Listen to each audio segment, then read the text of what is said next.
Alô, alô. Acho que tá bom, né? Tá bom. Ordem de Luchan Permai Gesadum Pola Yansen Shogin Rupnye Permajun Eshe Sundra Kordo Kandron Mampe Kor Jiji Sudadrupki Chinji Laptir Sexo So Guru Pemasi Jihon Horjen Lubchan San Pemai Gesadum Polai Yansen Shogin Udrupnye Pemajun Eshe Sundra Kordo Druman Pekor Jiji Sudadrupki Chinji Laptir Sexo So Guru Pemasi Jihon Horjen Chansan Pemai Gesadum Polai Yansen Ging Udrupnye Pemajun Eshe Sundra Kordo Druman Pekor Jiji Sudadrupki Chinji Laptir Sexo So Guru Pemasi Jihon. Acho que podia deixar um pouquinho mais mais aguda. Minha voz não é tudo isso, não. Alô, acho que está mais ou menos. Sanjay Chodan Sochi Chonan Lajan Chubardo Dani Cham Suchi Dagi Jin Soji Pe Manchi Drola Penjir Sanjay Druparso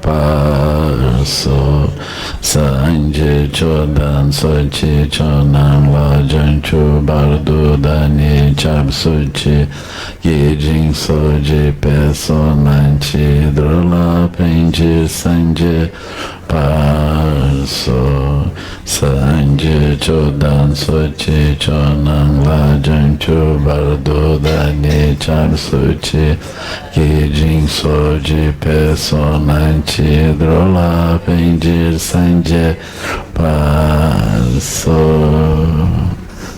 Boa noite. Acho que podia baixar um pouquinho o grave ainda. Diminuir o grave e aumentar um pouquinho o agudo, né? Tá bem. Então, queria agradecer pela oportunidade. A última vez que eu vim na Sangha tinha um grupo menor, né? Era uma sala menor também, né? Maravilha. E agradecer aos tutores também que têm mantido o funcionamento da Sangha, né? Esse ano eu fiquei com essas dificuldades, né? Então eu estou vindo para o Nordeste pela primeira vez agora, né? Já estamos em setembro, né?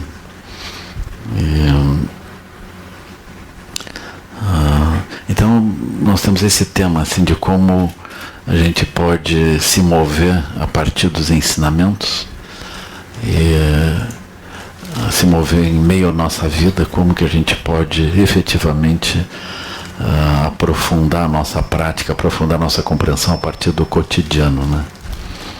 Eu considero esse tema assim de grande relevância, porque como nós meditamos, a gente utiliza a prática da meditação como apoio assim no nosso desenvolvimento, no nosso andar. É um tema central, né? Na verdade, é algo que o próprio Buda ensinou, o próprio Buda praticou, né? Então a meditação é algo de grande importância. Mas na medida em que nós meditamos, a gente busca na meditação algum afastamento do movimento ao redor da própria vida, para que a gente, nesse ambiente especial, calmo, a gente consiga aprofundar e ver melhor as coisas todas, né? Especialmente localizar dentro de nós uma região de tranquilidade, de profundidade, a partir da qual, quando nós olhamos as coisas, a lucidez e a visão mais profunda possa surgir, né? Então, no budismo é muito interessante isso, porque se nós quisermos desenvolver sabedoria, desenvolver conhecimento, curiosamente não é através do estudo propriamente que nós vamos atingir isso, né? Esse é um ponto muito curioso, porque nós estamos dentro de uma cultura onde o estudo é o ponto central, né? Eu mesmo, durante muitos anos, eu fui professor, se é que eu não sou professor ainda, né? Mas eu fui professor universitário também, fui professor de 2º grau. Eu comecei, o primeiro ano que eu dei aula foi no colégio de aplicação da universidade, né? E durante muitos anos eu me mantive diante de turmas, assim, né? Meus alunos. E foi um tempo que eu considero muito bom também, eu fiquei muito feliz nesse tempo. Então, naturalmente, é um tempo onde a gente vai olhar os livros, vai olhar os estudos, as referências, vai publicar também. Isso parece de grande importância. Mas, se vocês olharem com cuidado, quando, por exemplo, na ciência, né, a gente estuda não só a ciência, mas eu considero de grande importância estudar a história da ciência também. Porque a história da ciência, ela vai relatando as crenças que a gente tinha, né? Então, durante um tempo a gente via a realidade de um certo jeito, depois a gente via de outro jeito, aquilo vai indo, né? Então, as várias áreas do conhecimento, elas são assim, muito ricas para falar para nós mesmos sobre como que a gente também pode se enganar, né? É assim, né? Então, eu acho super lindo, assim, o campo da física, né? Então, a gente já começa com a física clássica, que é no tempo que Isaac Newton gerou aqueles conhecimentos todos, aquilo vinha já com uma filosofia, né? Os princípios matemáticos da realidade, né? Esse era o ponto que Isaac Newton trazia, a partir de onde ele olhava para gerar a visão daquilo que ficou chamado como mecânica clássica, né? Que de modo geral continua torturando os alunos dos 4 primeiros semestres dos cursos de engenharia, de física, matemática, etc. Todo mundo tem que aprender isso, né? Química também. Então esse é um tema muito interessante. Agora, na medida em que a gente vai estudando a história da ciência, a gente vai reconhecendo como que ideias que eram consideradas definitivas, elas são vistas como alguma coisa que mais adiante é ultrapassado e olhado de forma mais ampla, né? Aí surgem muitas evidências que a visão agora é uma outra visão. No campo, por exemplo, da medicina, da biologia, grandes transformações aconteceram, né? Eu gosto de ver até mesmo as fotos assim, né?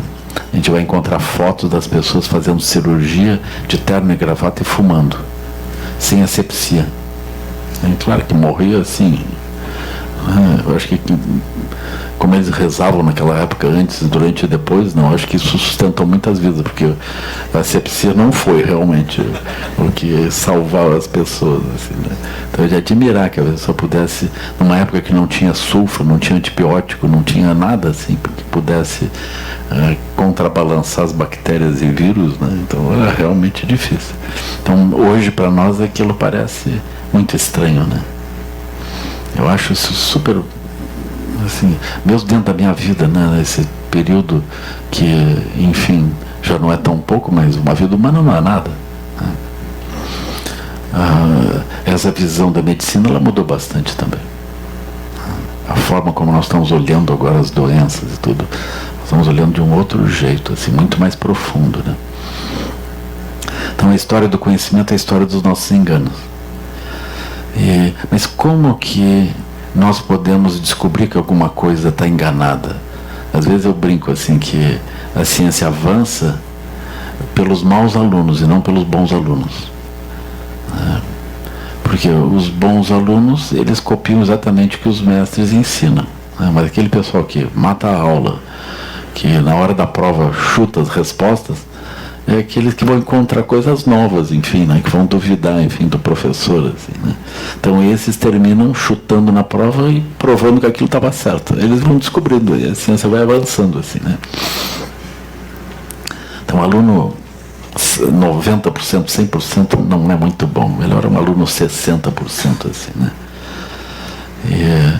Ele vai passando, mas ele desconfia um pouco, ele é capaz de ter um olhar diferente sobre as questões, né? Assim ele se permite criar alguma coisa, né? Então esse é um ponto interessante, né? A pessoa se permitir olhar para a realidade e viver um pouco diferente. No budismo, essa posição, por exemplo, de não saber, é considerada uma posição aberta, é a posição de onde brota a sabedoria, curiosamente. Por exemplo, quando a gente se aproxima das coisas e diz eu sei, aquilo ficou congelado. Então a maior parte das coisas que nós fazemos por condicionamento, né?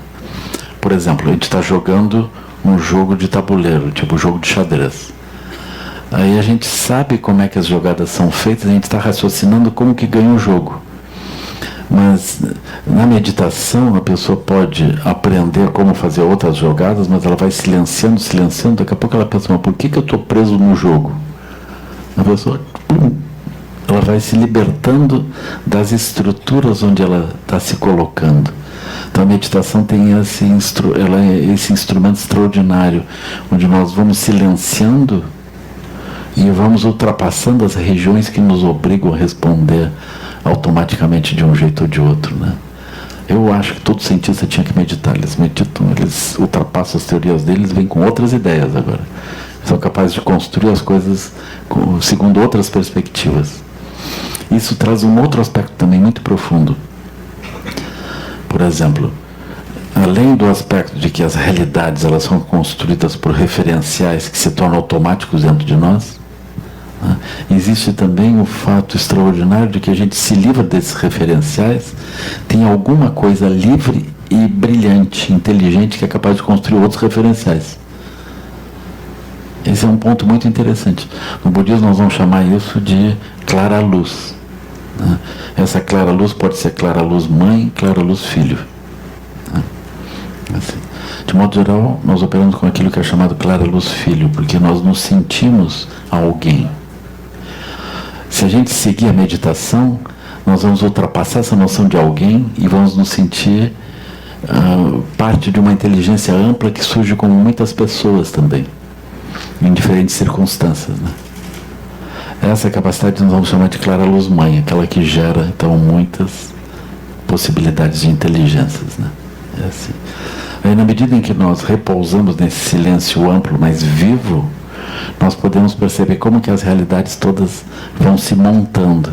Então, no budismo, aquilo que vai surgir como sabedoria está ligado ao lugar livre a partir do qual nós olhamos as coisas e vemos como que aquilo se constrói condicionado do jeito que surge condicionado, né? No caso do jogo de xadrez, é como se a pessoa voltasse e ficasse admirada por que um pedacinho de madeira a gente chama de torre, outro a gente chama de peão, outro chama de cavalo, etc. Assim por diante, né? Como que aquela convencionalidade surge, aquelas regras surgem e a gente começa a operar daquele modo. É muito interessante. Naturalmente existe a inteligência de, uma vez o jogo estabelecido, as peças estabelecidas e colocadas no tabuleiro, a gente entender como a gente deve se mover, de que modo deve se mover. Isso, de modo geral, é chamado de samsara. Ou seja, por exemplo, nós dentro das nossas vidas, nós operamos dentro de bolhas de realidade. Essas bolhas de realidade são como tabuleiros. Nós temos o nosso papel, assim, né? Então, dentro de casa, por exemplo, a gente tem papel. As relações de casal, elas também se estabelecem desse modo, né? Se elas fossem alguma coisa cósmica, a gente não precisava de testemunha nem juiz ali, né? Mas aquilo é alguma coisa construída, né? A gente precisa de testemunha várias, né? Assina aquilo, né? Eu, porque passei várias dessas experiências, assim, eu já vi o juiz de paz diz, boa sorte. Eu acho aquilo, eu acho que de certo a gente precisa de uma boa sorte, senão coisa, né? Assim, eu sempre acho isso um pouco agorento, né? Mas Então, é algo que se estabelece. É algo que se estabelece. Se a pessoa medita muito, pelas tantas ela pensa, por que eu fiz isso? Pode acontecer, né? Tem que meditar até um certo ponto, mais do que um certo ponto. Então tem esse ponto, né? A pessoa medita, ela vai ficando livre, assim, né? Livre, lépida, faceira, quer dizer, a mente, aí ela pode retornar e dizer, uau, isso aqui é super importante. A pessoa olha aqueles vínculos todos que ela estabeleceu, ela refaz os votos e segue daquele modo. Ela entendeu aquilo, né? Mas ela entende também como que as coisas se estabelecem, como que as coisas não são cósmicas propriamente, elas são convencionalidades que a gente vai estabelecendo e vai configurando a vida toda, né? Assim, isso é muito interessante. Quando a gente estuda, por exemplo, mesmo estudando ciência, né? Vocês olham assim, vamos supor que tinha o Big Bang, né? Alguma coisa. Eu acho que não fez barulho, porque na época não tinha nem ar para propagar som, né? Não tinha barulho. Mas aquilo, alguma coisa aconteceu, né? Naquele tempo, devido à temperatura que havia, não havia nem átomos. Vocês entendem? Aquilo tem que se espalhar e diminuir a temperatura para começar as partículas se agregarem e surgirem núcleos de átomos. Para surgir elétrons em volta dos átomos leva mais um tempo longo. Porque enquanto a temperatura não baixa, os elétrons não param. Não tem como. A energia presente faz os elétrons se afastarem dos núcleos. Vocês imaginem, tudo isso vai surgindo, o mundo vai surgindo assim aos poucos, né? Para surgir as ligações químicas, a temperatura tem que baixar mais um tanto. Para surgir a água, do jeito que está estruturada dentro do planeta, como está estruturado, isso leva outro tempo, assim, né? Para surgir a vida, ou seja, nós começamos pela inteligência e vamos agregando as coisas e conectando e fazendo surgir outras coisas. Isso é muito complexo, né? Para surgir a vida como nós conhecemos a vida humana, né? Mais outro tanto. Para da vida humana surgir, enfim, a vida inteligente, a gente não sabe quanto tempo ainda vai levar. É complicado, né? Assim. É muito extraordinário como isso tudo vai se juntando e há uma consciência que vai ganhando movimento e vai ganhando aparência, assim, de vários modos, né? Isso é muito extraordinário. E no budismo, o ponto de acesso à sabedoria não é o livro. Até mesmo poderia ser o livro, mas a gente pergunta então para o autor do livro, como é que você descobriu? Aí, ele não descobriu um outro livro. Alguém lá pelas tantas tem que parar e olhar e ver, né? É assim. Então, na visão budista, todos nós temos essa capacidade. Todos os seres têm essa capacidade. Aqueles que não têm essa capacidade, parece que não têm, é porque eles estão super ocupados, eles foram treinados simplesmente a responder coisas. Então, o treinamento deles faz com que eles respondam de modo exato aquilo que é demandado, e não propriamente que sejam capazes de olhar com um olhar mais amplo aquilo que acontece, assim, né? Vocês vejam, sempre tem, em todo lugar tem pessoa que olha com outro olhar, né? Em sala de aula, de modo geral, essas pessoas não são muito apreciadas, assim, né? Melhor os alunos que concordam com tudo, assim, né? Mas aqueles que olham para o professor e acham que o professor não está indo muito bem, que o professor poderia falar outras coisas, e que, enfim, poderia trazer um outro conteúdo, eles são muito especiais, né? Muito especiais. Eles são capazes de ver as coisas em outras perspectivas, né? Isso é muito importante. Então, isso vem de uma capacidade de liberdade diante dos condicionamentos onde nós estamos submetidos, né? Dentro de uma organização, com certeza, aquele que é capaz de olhar de uma forma independente e ver além do que os outros estão vendo, ele é uma pessoa super preciosa, né? Em todo lugar. É uma pessoa muito preciosa. Às vezes as pessoas naturalmente têm problemas de saúde, né? Como alguns curadores alguns terapeutas e médicos podem ver de um certo jeito, outros podem ver de outros jeitos, né? Às vezes a pessoa pode estar submetida a um tipo de sintoma que todos os médicos ou curadores estão olhando de um certo jeito. Se a pessoa encontra uma unanimidade do tipo assim, olha, você está liquidado em 6 meses, é melhor ir procurando outro, até que alguém que não foi um bom aluno pode olhar aquilo e ver de um outro jeito, né? Sempre tem. Então é muito curioso isso, né? É muito curioso isso. Eu já tive várias experiências, até comigo e com outras pessoas da Sangha, assim, né? Eu fui acompanhando situações de pessoas que estavam praticamente desenganadas. Eu lembro de uma pessoa em Curitiba que tinha um tumor na cabeça. E eu não queria que ela fizesse a cirurgia. A gente descobriu, por exemplo, que a taxa de mortalidade era tão grande fazendo a cirurgia ou não. Era equivalente. Tá certo que as causas seriam diferentes, né? A pessoa, uma morre do tumor, outra morre da cirurgia. Mas a percentagem, a sobrevida era parecida, assim, né? Aí eu digo, olha, vai procurando até um médico que diz que tu não precisa. Ela foi procurando, encontrou uma médica que disse, olha, é assim, quem sabe a gente deixa mais um tempo para ver. Aí ela foi fazendo práticas. Porque na visão budista, todo tipo de doença tem uma conexão emocional, energética, etc. Aí na medida que a pessoa muda os padrões de energia, os padrões emocionais, as configurações podem evoluir, né? Podem mudar. E foi o que aconteceu com ela. Aí o tumor, no ano seguinte, cresceu um pouquinho mais. No outro ano parou. Depois regrediu. Pense.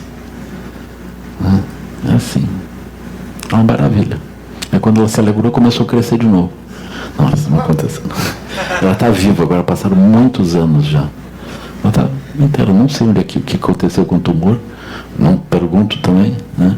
Mas ela está ótima. E também é interessante isso, né? Como que a realidade ela parece fixa, mas ela é móvel. Ela depende muito do nosso olhar, assim, né? Então essas possibilidades elas existem, assim.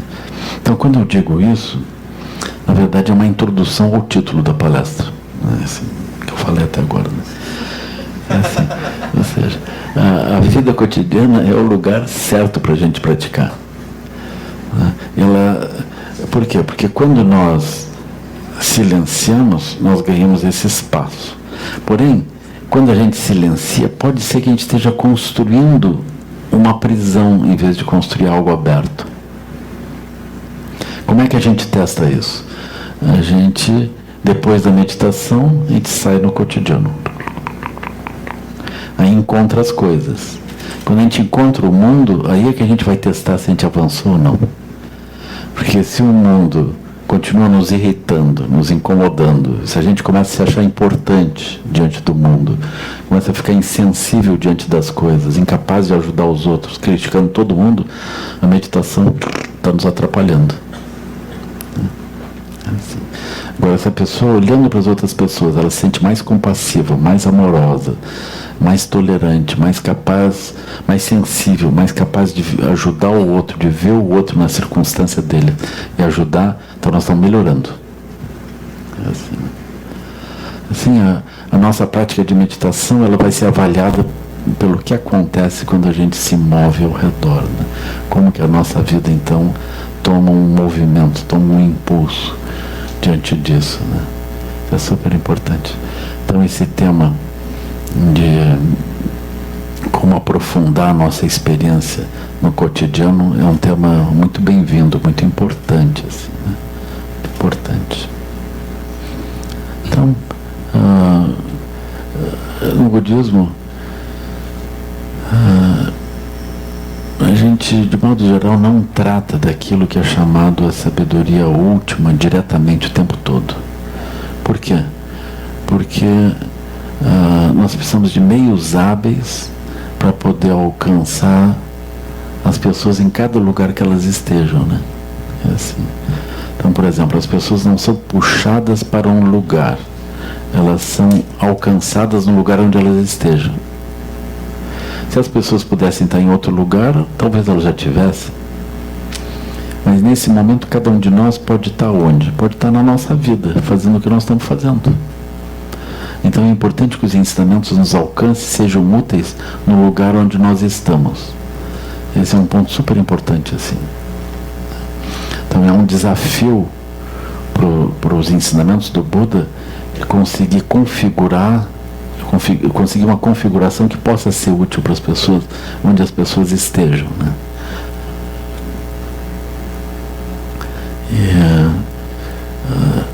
Agora, esse lugar onde as pessoas estão, ele é diferente, né?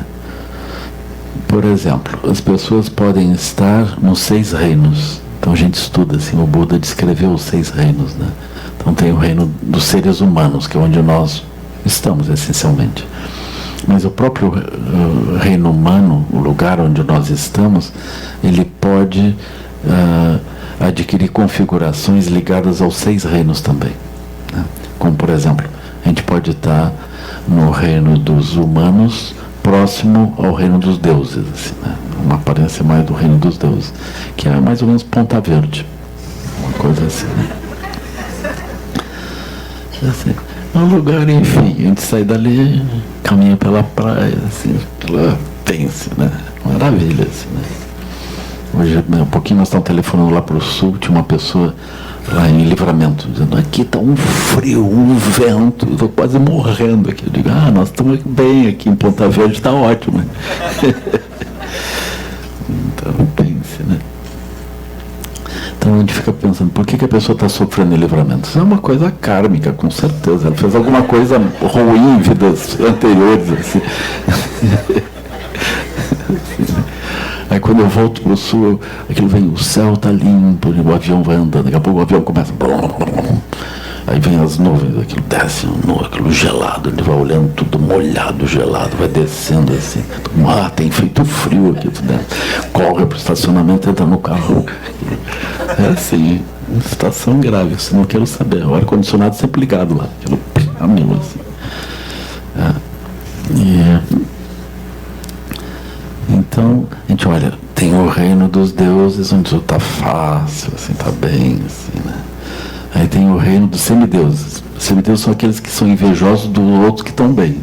Não sei se você sabe, conhece esse tipo de coisa. Então, reino dos seres invejosos, assim, né? É os que não estão em Ponta Verde, mas queriam estar na Ponta Verde.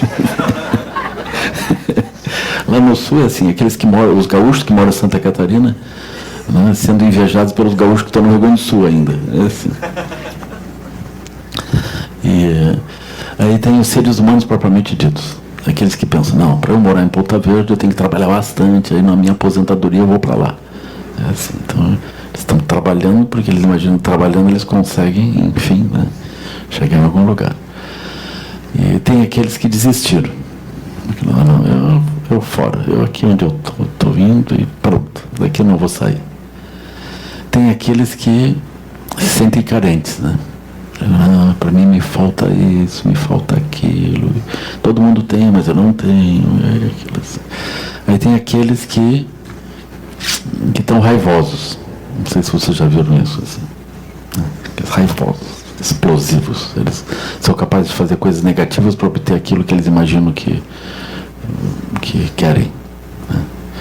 Então, esse é o reino dos infernos. Né? Quando a pessoa, enfim, ela não se move de um modo positivo para obter os resultados, mas ela se move causando problemas para os outros. Né? Então esse é o reino dos infernos. Naturalmente, cada um dos seres em cada um desses âmbitos tem a sensação de que ele vê a realidade como ela é. Então os seres dos infernos pensam, a realidade é assim. Os seres famintos veem, a realidade é assim. Os seres que desistiram dizem, a realidade é assim. Os seres humanos como nós estão trabalhando para obter alguma coisa, a gente diz, a realidade é assim. Os seres invejosos também dizem, a realidade é assim. E os seres dos deuses dizem, a realidade é assim, olha aí, a realidade é assim. É assim. Na visão budista, esses 6 reinos, eles estão com problemas. Assim, não é assim, o reino dos infernos está com problemas. Os 6 reinos têm problemas. Por exemplo, o problema do reino dos deuses, a gente entende e a gente entende os outros, né? O problema do reino dos deuses é que é impermanente. As coisas, elas funcionam por um tempo, daqui a pouco não funcionam mais. Também tem umas coisinhas assim, por exemplo, a pessoa se conecta àquilo que é considerado bom, no final de um tempo a pessoa pode achar que aquilo não é bom mais. A mente muda, a mente se desloca, né? Tá certo que os deuses têm muitas habilidades, mas de modo geral eles também são alcançados pela impermanência e as dificuldades também surgem assim, né? Quando surgem, de repente eles se deslocam para outros reinos mesmo sem querer, né? Então existe isso. Esses 6 reinos, eles correspondem ao samsara, é um mundo condicionado. Aí não é um mundo espiritual, não é um mundo onde as pessoas entendam as coisas de modo mais profundo, é um mundo comum. É muito importante, por exemplo, a gente não aspirar ir para nenhum deles, nem para o mundo da Ponta Verde, quer dizer, o mundo dos deuses. Esse também não adianta. Por quê? Porque a gente vai para lá, mas a nossa vida não se resolve totalmente. Em qualquer lugar que a gente vá, a gente sempre pode criticar, pode achar que não está bem no lugar certo, ou aquilo que, enfim, parece positivo, mas adiante se torna negativo, né? Se vocês olharem, por exemplo, tem pessoas querendo comprar em Ponta Verde, tem pessoas querendo vender. Está querendo vender por quê?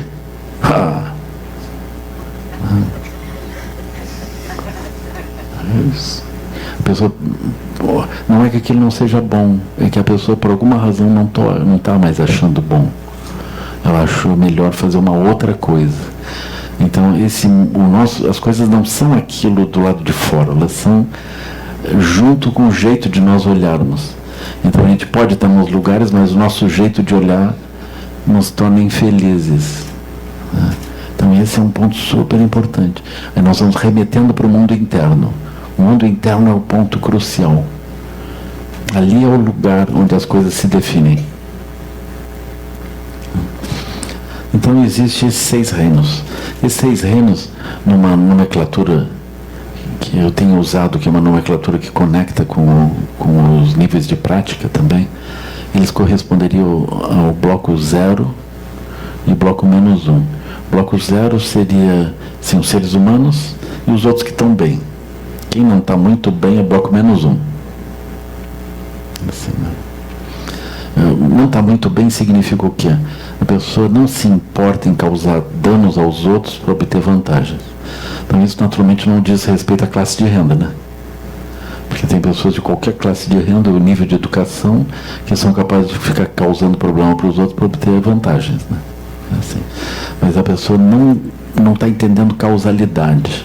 Ela vai colher muitos problemas, não importa a classe de renda, né?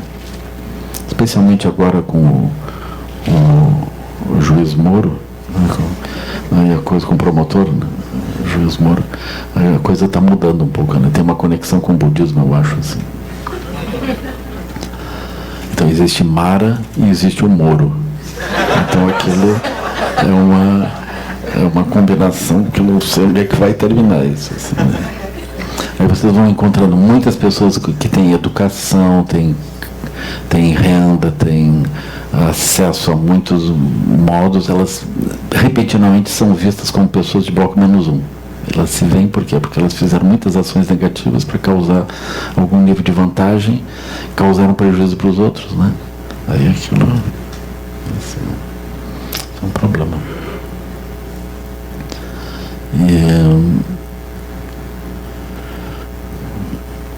Aí existe o bloco 1. Eu quando comecei com essa nomenclatura de bloco, eu comecei a pensar, um dia me deu um clique assim, nós vamos fazer ainda o carnaval budista, né? Bloco -1, o pessoal batendo lá. Bloco 0, o pessoal trabalhando, assim, né? Bloco 1 já mais espiritual, assim, né? Aí cada um tem a música própria, aí passa aquilo, o bloco 1. Assim, bloco 2, todo mundo já meditando, assim. Aquilo vai ficar bonito, assim, né? Mas Aí, o bloco 1 é quando a pessoa começa a desconfiar que tem algumas coisinhas, né? Eu acho inacreditável que, por exemplo, quando nós estamos no bloco 0, quando a pessoa acorda para o bloco 1, ela pensa, e a morte, por que que existe? E nós estamos envelhecendo mesmo por quê? Por que que tem pessoas que causam mal aos outros? Por que que a gente adoece? Por que que tem gente que enlouquece, gente que deprime? Como é que é isso? Por que que as famílias também se dividem, tem blocos? As pessoas começam a guerrear uns com os outros. Por que que pessoas que foram muito amigas ficaram inimigas? Por que que quem casou eventualmente ainda gera uma confusão uns com os outros? Se casaram porque queriam, agora brigam. E por que isso? Por que que o mundo não tem harmonia, não tem paz, não tem equilíbrio? Como é que é isso? Eu acho que essa geração anterior, assim, porque a nossa geração, nós vamos resolver isso rápido. Agora, a geração da internet, nós resolvemos isso, com certeza. Então, geração após geração, as pessoas se dão conta disso e não conseguem resolver, né? Aí, quando eles estão já mais velhos, dizem, olha, meu filho, a geração de vocês vai resolver isso, que a minha não conseguiu. Assim, passa adiante a bomba, né? Mas a gente não entende bem. Por exemplo, nesse tempo de agora, né? Não é que a Guerra Fria terminou, ninguém mais fala de bomba nuclear, exceto os norte-coreanos agora, mais recentemente, né? Mas ninguém mais está pensando assim de um conflito nuclear mundial, global, que vai extinguir a vida no planeta. Eu passei por um tempo que isso era um tema de estudo, eu dei não sei quantas palestras sobre o inverno nuclear, sobre o fim do mundo nuclear, assim. O que acontece quando explode uma bomba, as ondas de choque, a velocidade daquilo, a contaminação, o escurecimento da atmosfera, os problemas todos que poderiam acontecer, né? Que acontecem. Agora a gente não fala mais disso, né? Aí rompeu-se a Guerra Fria. Isso foi uma grande coisa. Agora nós estamos envolvidos em guerras sem fim também. Eu não sei se agora a violência não explodiu mais ainda, né? A violência é quase que, assim, no nível onde nós estamos, né? Não é mais propriamente guerra, mas as pessoas se comportando super mal. Espantoso. Mas por que isso? Por que as pessoas se comportam tão mal, né? Assim. Então essa é uma boa pergunta, né? A gente também tem uma época que morrem as pessoas conhecidas, né? Morrem os parentes, morre mãe, morre pai, coisa que a gente não deve nem mencionar, assim, de tão horrível que é, né? Morre pai e mãe, assim, né? Pai não tanto, né? Mas mãe, enfim. Aí morrem as mães, isso é um problema, assim, né? A gente pensa, para onde que ela foi? Se é que tem alguma realidade nas tradições espirituais, em algum lugar esse ser foi, né? E agora? Para onde que foi? Será que eu vou encontrar de novo? Então isso é uma coisa comovente, assim, né? Aí tem as pessoas que tem esse sentimento, assim, é natural a gente se perguntar, né? Onde é que está o irmão, onde é que está o filho? O que acontece que existe esse silêncio, essa coisa profunda? Se esse ser está vivo em algum lugar, é possível a gente se comunicar, é possível surgir essa conexão novamente ou não, né? É assim. Então a gente se pergunta coisas profundas. Quando a gente começa a perguntar isso, nós estamos entrando no bloco 1. No bloco 0 é aquilo que o Pierre Weil chama de normose.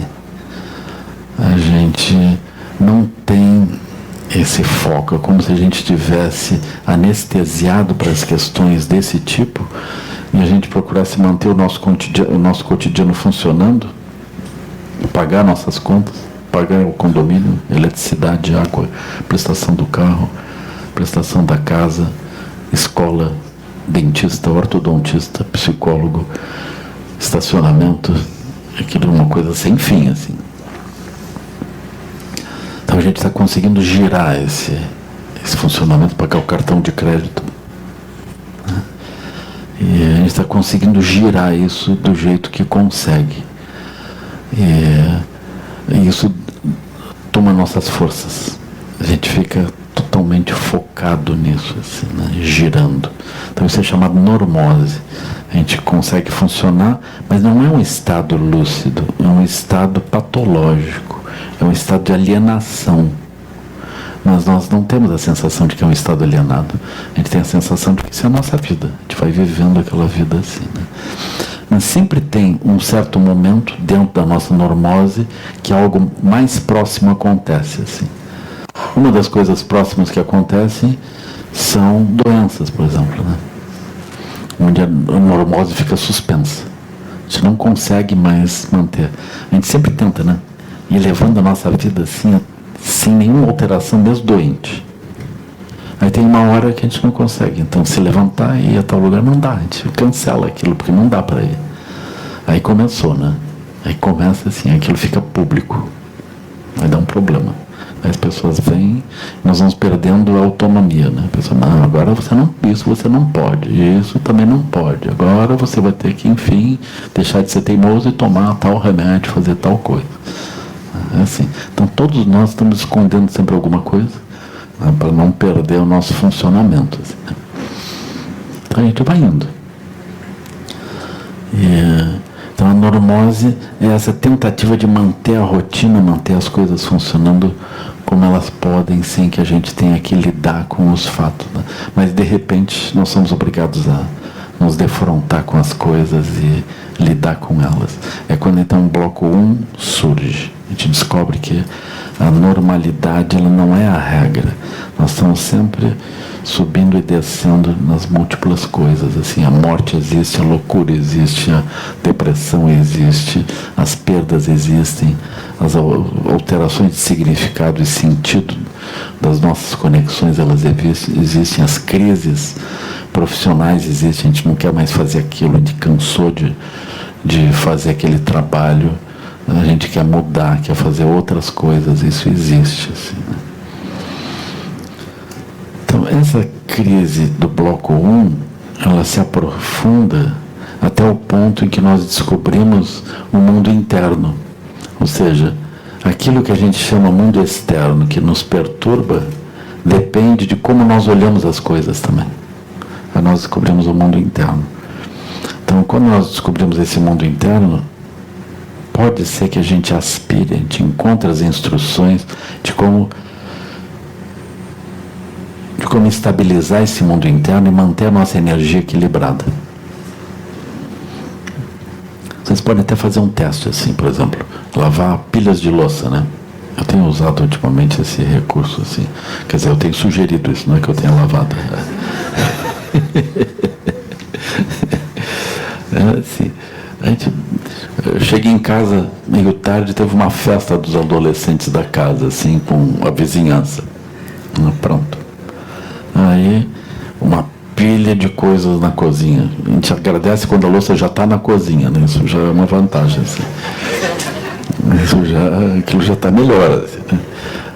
Agora, quando a gente começa a lavar, cada prato é um prato, mas a gente não lava o prato. Cada prato para nós tem o peso de tudo aquilo. Se a pessoa só lavar o prato, assim, aquilo é super fácil, né? É assim. Mas tem um peso na mente, assim. Talvez porque seja 1h30 da manhã, né? É assim. Mas alguém tem que se sentir responsável. Então aquela mãe está lavando aquilo, né? Ela está sentindo o peso, tudo sobre ela, né? A festa era grande, muitas pessoas, mas a lavação é uma pessoa, assim, no caso, né? E só um parece que pensa naquela casa, né? Mas a pessoa descobre que se ela mantiver energia, aquilo flui. Né? Se ela se perturbar, salta uma veia, aí vai dar mais problema ainda, né? Então, será que é possível a pessoa se equilibrar e fazer aquilo com calma? É possível, a pessoa descobre esse mundo interno, assim, essa grande transformação, né? Então as mães com certeza vão todas para o céu budista também, né? Mais opções, assim, né? Aí a gente pode lavar aquilo. A gente descobre que a nossa energia, nós podemos fazer aquilo equilibrados ou não. Esse é um ensinamento super importante. Por exemplo, quando a gente vai meditar, na verdade, nós estamos treinando energia. Esse ponto é super importante. Porque, por exemplo, a gente senta ali,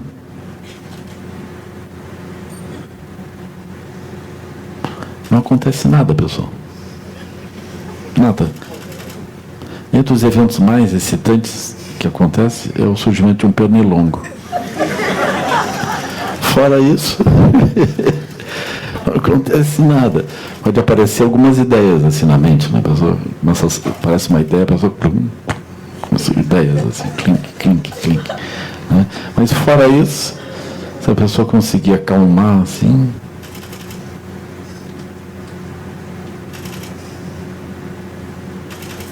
nada. Acontece nada. A pessoa se pergunta, eu estou fazendo o que aqui se nada vai acontecer? Com tanto para fazer lá fora. Eu estou perdendo meu tempo. Totalmente.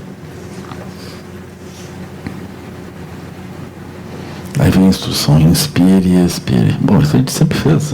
Eu não estava aqui não, mas tudo bem. A pessoa diz, inspire e expire. Se não disser, a pessoa continua inspirando e expirando também, né? Aí, cara.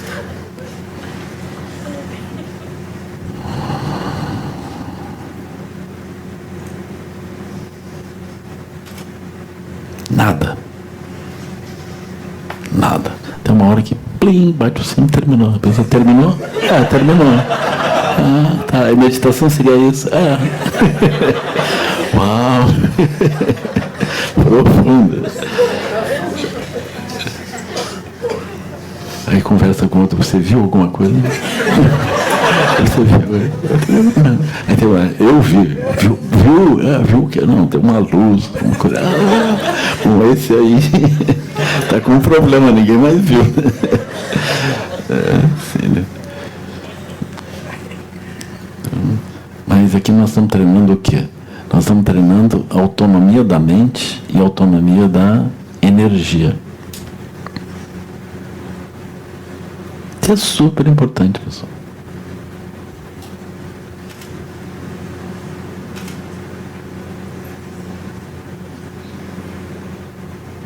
Se a gente consegue ficar equilibrado conosco mesmo, é um grande desafio, né? O maior problema é o nosso mesmo.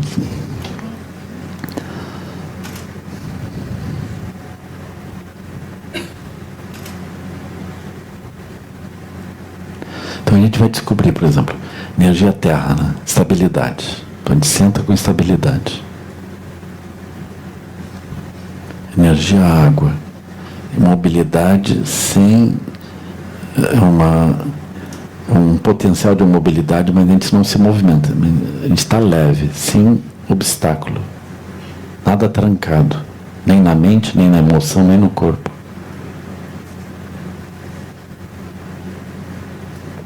Então a estabilidade da terra se soma à leveza da água.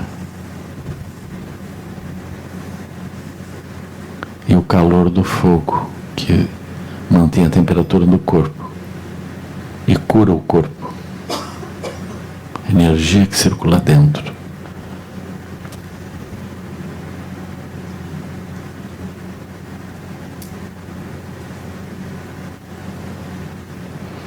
E o vento interno, o ar, que ativa a energia interna.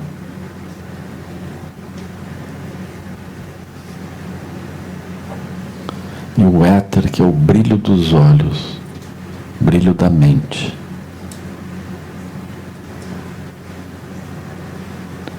E o espaço dentro do qual, espaço infinito dentro do qual nós estamos meditando.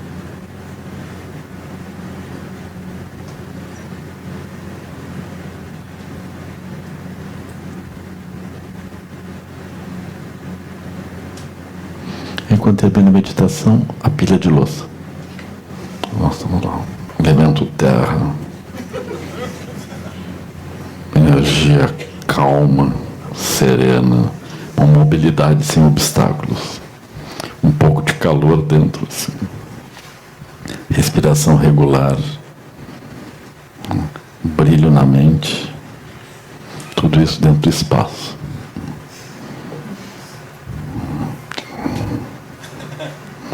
A gente vai indo assim, né? A gente vai capaz de fazer qualquer coisa. Se vocês vão, por exemplo, correm com terra, com água, com fogo, com ar, com éter, com espaço.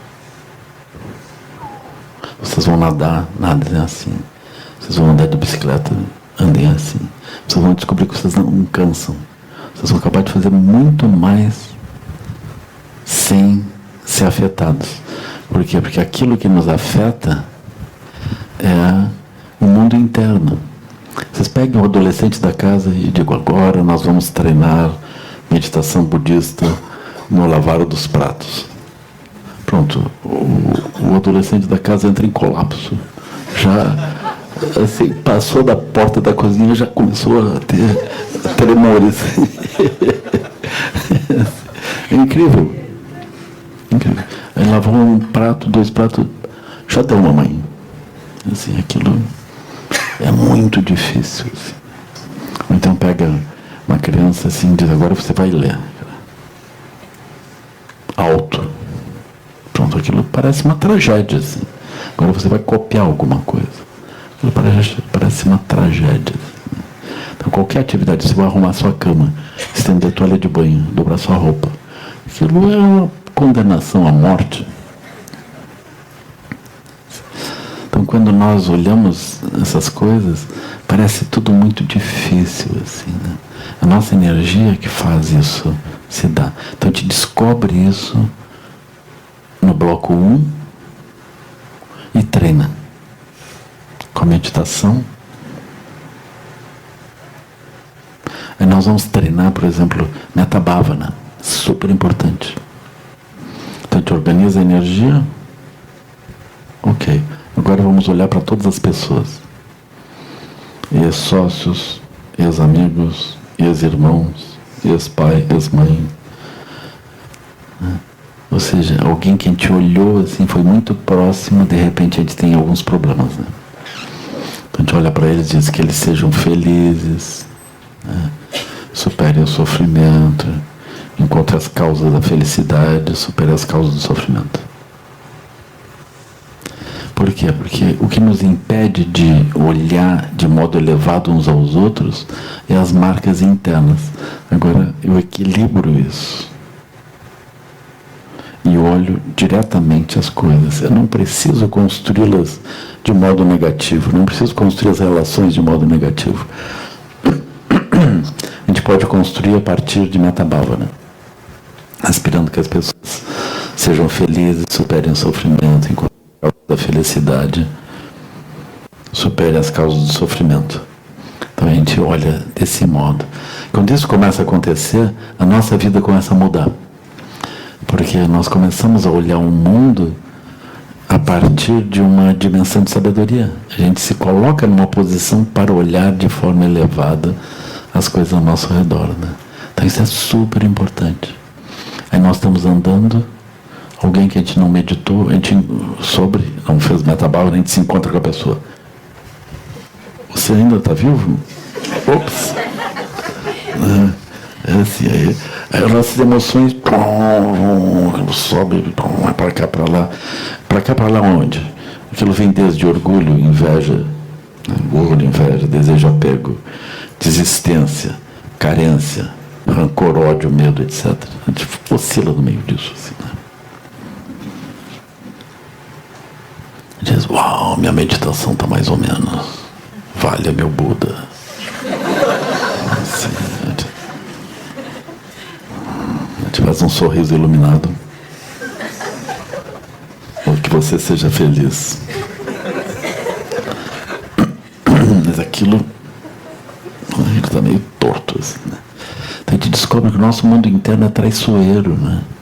A gente está querendo andar no caminho espiritual, olhar tudo de forma elevada, etc. E tem essas coisas que se escondem em vários lugares. A gente pensa, não, tem que meditar mais, tem que fazer mais prática. Então aí vocês estão virando praticantes. Praticante é bloco 2, vocês entendem? Bloco 2. Aí surge bloco 3, pessoal. Bloco 3 é super importante. Bloco 3 é assim. Quando a pessoa ela descobre que do mesmo modo que tem dimensões aflitivas que brotam, como por exemplo orgulho, inveja, etc., também tem sabedorias que estão disponíveis para nós. Não precisa nem fazer download, de trabalho direto. Tendo um bom Wi-Fi, conecta aquilo, funciona assim. Entre as sabedorias, a gente vai descobrir, por exemplo, que a gente olha para as pessoas e pode se dar conta que elas têm dificuldades inevitáveis nas suas vidas, não importa em que reino elas estejam. Aí em nós brota o quê? Brota compaixão de vez. A vida é super difícil, né? É super difícil. É como, por exemplo, vocês olham os filhos, né? Os filhos crescendo. Aquilo. A vida não é fácil, né? Eles vão ter que enfrentar, por mais que a gente vá protegendo, eles vão ter que enfrentar as coisas inevitavelmente, né? Eles vão construindo os mundos deles e vão ter que se defrontar com aquilo, né? Sem solução. Os pais não conseguem evitar as dificuldades que os filhos vão ter que passar. Não conseguem. Aí os pais e mães olham e têm compaixão. Não queria que meus filhos passassem por isso, né? Queria que passasse por isso. Assim. Mas fazer o quê, né? Eles vão passar pelas dificuldades que tiverem que passar. Então isso é compaixão. A gente aspira que os filhos andem bem, né? Que eles sejam espertos, que eles consigam andar direito. Mas a gente sabe que eles vão ter dificuldade, né? É assim. Mas quando a gente entende que eles têm dificuldade, a gente entende que eles também podem ultrapassar as dificuldades e eles vão ter que fazer força por eles. A gente não tem como viver a vida deles. Aí tem a dimensão de amor. A gente olha para eles e vê que eles têm qualidades. Isso é uma coisa super importante, né? A gente olhar e ver qualidades que o outro tem. Aí quando a gente descobre essas qualidades que o outro tem, isso alegra o nosso coração, né? A gente fica feliz por isso. Então esse é um ponto super importante também. Esse é o bloco 3. A gente começa a descobrir que tem essas inteligências. Então existe a inteligência da compaixão, existe a inteligência do amor. Né? Quando a compaixão e o amor estão operando, a gente sente alegria em nós. Então existe essa inteligência da alegria, como se tudo isso estivesse no céu, a gente pudesse acessar diretamente. E quando alguém acessa, isso não prejudica a banda, outros podem acessar também. Até reforça, mas a gente pode acessar, né? A gente pode dizer, nesse tempo, nós estamos com muitas dificuldades, porque as pessoas, em vez de acessarem compaixão, amor, alegria, equanimidade, elas estão acessando orgulho, inveja, desejo, apego. Ou agora estão acessando, assim, raiva, rancor, ódio, medo, carência. Elas estão mais ainda por aqui, menos por orgulho, inveja e desejo, apego. Com a configuração do samsara, está andando em direção aos reinos inferiores, em vez de andar em direção aos reinos superiores ou em direção ao bloco 3, onde essas qualidades existem. Agora, quando uma pessoa compassiva, muito compassiva, morre, a compaixão não se move, a compaixão fica intacta. Ela continua sendo acessível a qualquer outro. Ninguém é dono dessas qualidades. Essas qualidades, elas estão estampadas no céu, elas são de domínio público. Elas são livres. Então é super importante entender isso. Que essas qualidades, elas estão disponíveis para nós. Eu considero assim, no processo de educação, crucial apontar para os jovens, apontar para as crianças, para as pessoas todas, essa possibilidade de acessar as qualidades positivas, né? Aí surge também generosidade, moralidade, paz, energia constante, concentração e sabedoria. Isso é chamada as 4 qualidades incomensuráveis, 6 perfeições. Elas existem num céu, num espaço livre que todos nós podemos acessar. Mas a gente poderia pensar, mas como é que eu acesso compaixão? Compaixão a gente não vê nem com olhos, nem com ouvidos, nariz, língua, tato e mente, não. A gente vê como que a gente vê isso. Mas a gente vê compaixão, vê amor, alegria, equanimidade, generosidade, moralidade. Então existem outros sentidos que vêm essas regiões. Eles não são sentidos físicos. Eles são outros sentidos. Mas a gente vê. Então é super importante ajudar as crianças, os jovens, olharem o mundo interno, verem o mundo interno, descobrirem o olho que vê o mundo interno, que encontra essas qualidades. Então, no bloco 3, a gente descobre essas qualidades e a gente descobre que a utilização dessas qualidades transforma a nossa vida de modo positivo. Bloco 2 é especialmente o bloco que nos leva até a noção da liberdade. Minha mente é livre. A natureza da minha mente é livre. E eu posso colocá-la em diferentes lugares. Agora, no bloco 3, a gente descobre esses lugares, quais são. Aonde tem essa dimensão. Essa dimensão, por exemplo, de compaixão, amor, alegria e equanimidade. Vocês vejam o que acontece quando a gente olha para as pessoas e aspira que elas sejam melhor. Surge uma energia em nós. Surge uma energia em nós. Eu gosto de ver essa transição que acontece nas jovens, assim, né? Por exemplo, uma adolescente que engravida, né? Vamos supor que casada, tudo bem, com todas as bênçãos, assim, né? Mas ela engravida. Até o ponto de engravidar, ela era alguém um pouco mimosa, assim, né? Ela engravidou, vai surgir uma grande transição. Porque a pessoa, em vez de ser alguém que os outros sustentam, ela vai ser a sustentadora dos outros. Isso é uma grande mudança em termos de energia. Então agora nasce o bebê. Às vezes, uma ou outra vez, a mãe não nasce quando nasce o bebê, né? É uma coisa que diz assim, a mãe dá a luz ao bebê, mas o bebê dá a luz à mamãe, né? Vamos deixar assim, né? Porque se a pessoa não nascer como mãe, vai dar um problema. E nascer como mãe, não é assim, o corpo vai mudar, não. É um software da mente e da energia da pessoa. Isso é que vai mudar. Então a pessoa vai olhar agora o outro ser e ela vai cuidar do outro ser. Mas enquanto ela cuida do outro ser, brota energia nela. Alô? Brota energia nela ou não brota? Se a energia for teórica, artificial, a pessoa não vai aguentar. A energia tem que ser natural, ela tem que fluir por dentro dela.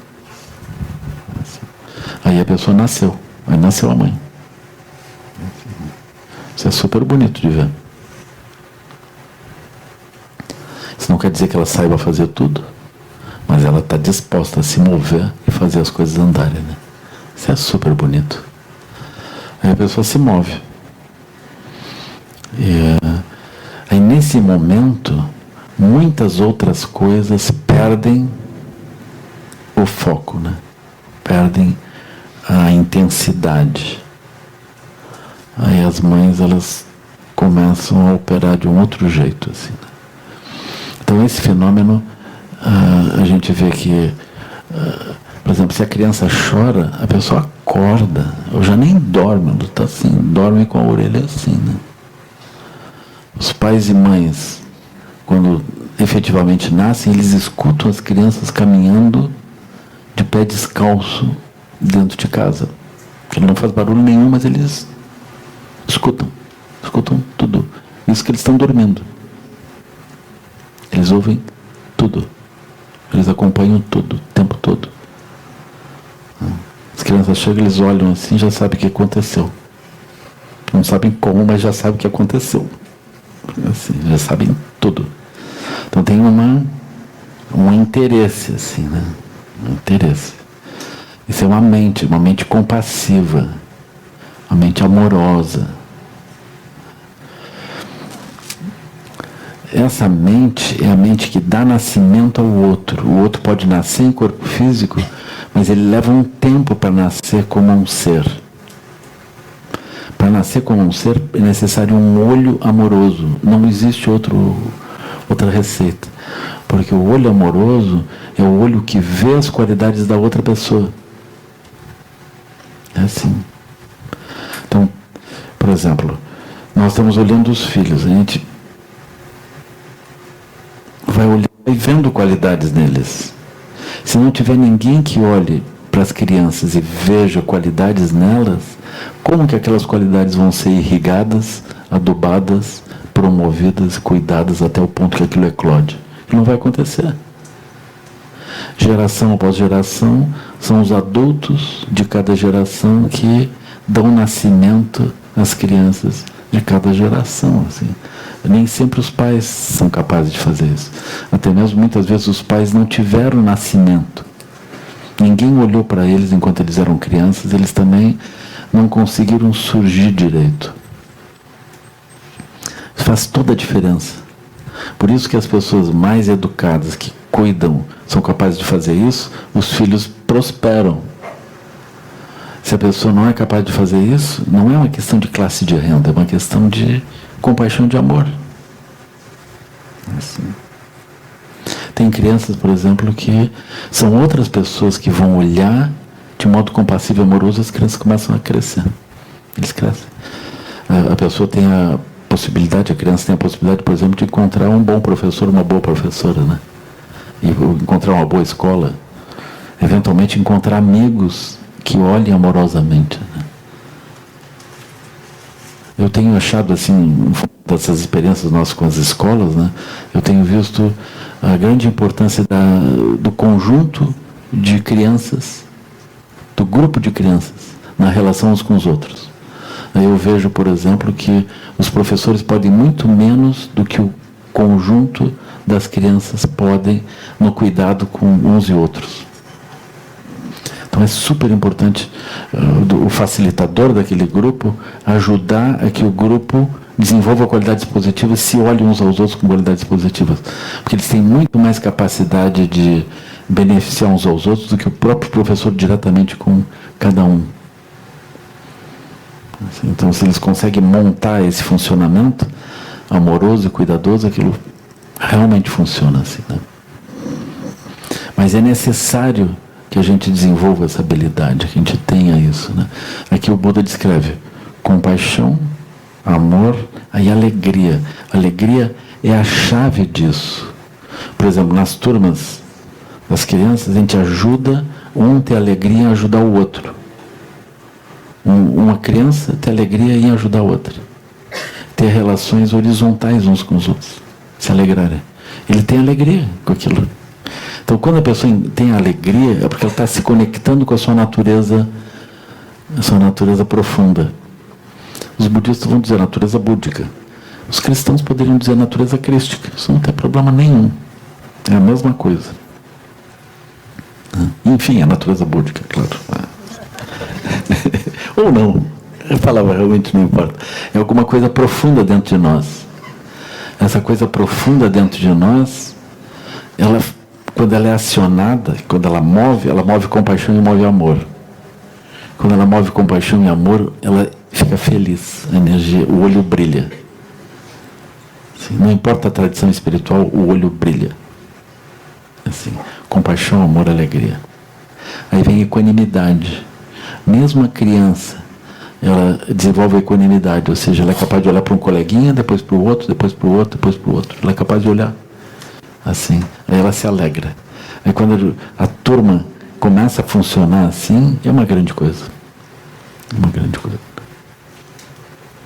A gente consegue falar para uma criança e dizer, olha, o pai daquele teu amiguinho, ele foi preso.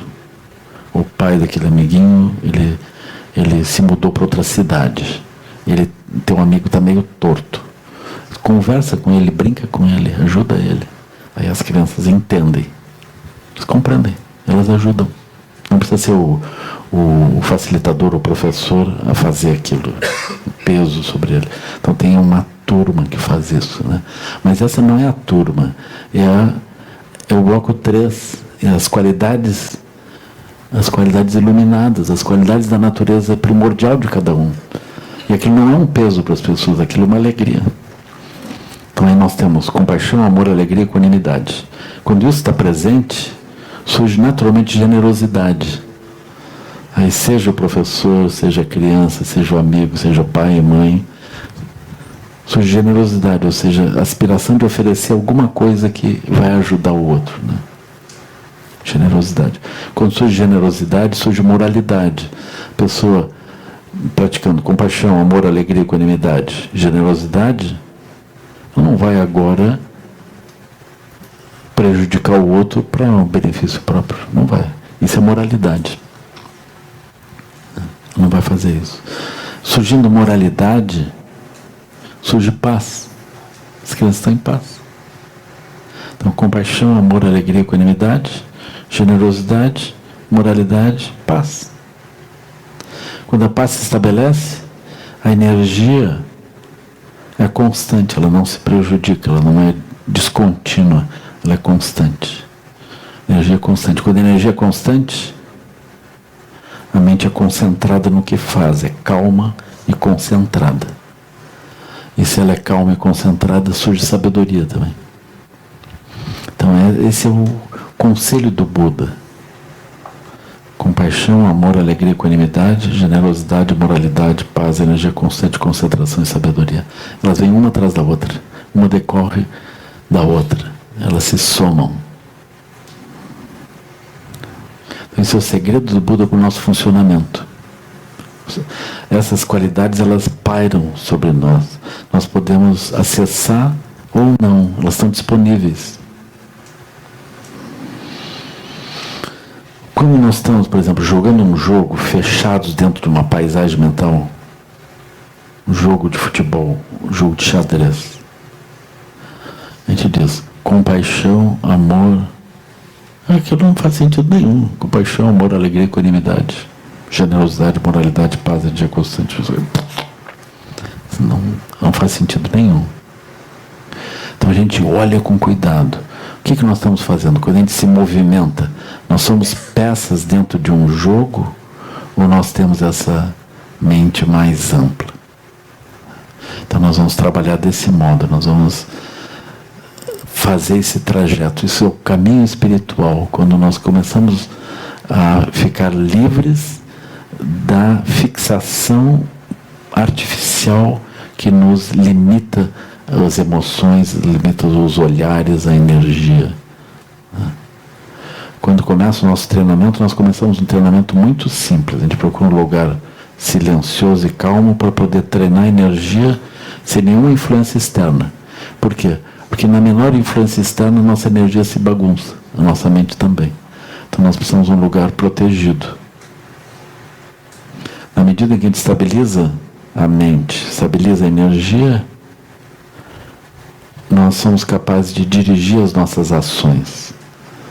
Aí nós podemos abandonar os aspectos negativos, orgulho, inveja, desejo, apego, ignorância, carência, rancor, raiva, ódio, e andar em direção às qualidades positivas. Porque a gente dirige a mente, nós podemos fazer isso. Aí nós partimos para compaixão, amor, alegria, equanimidade, generosidade e moralidade, paz, energia constante, concentração e sabedoria. Esse é o trajeto individual. Quando nós andamos coletivamente, é muito importante a gente entender como pensar em grupo. Como que nós podemos convergir em direção a objetivos comuns sem arrastar os outros, sem forçar os outros. Como que a gente pode estabelecer visões coletivas? Então esse é um ponto também, um grande desafio. Aí vai surgindo a noção de mandala. Mandala não é assim, mandar alguém, mandar a ela, né? Mandala. Não é isso, assim, né? Precisa de alguém para que a gente possa mandá-la. Assim, né? Não seria isso. Mandala é alguma coisa equilibrada, horizontal. é uma inteligência coletiva elevada.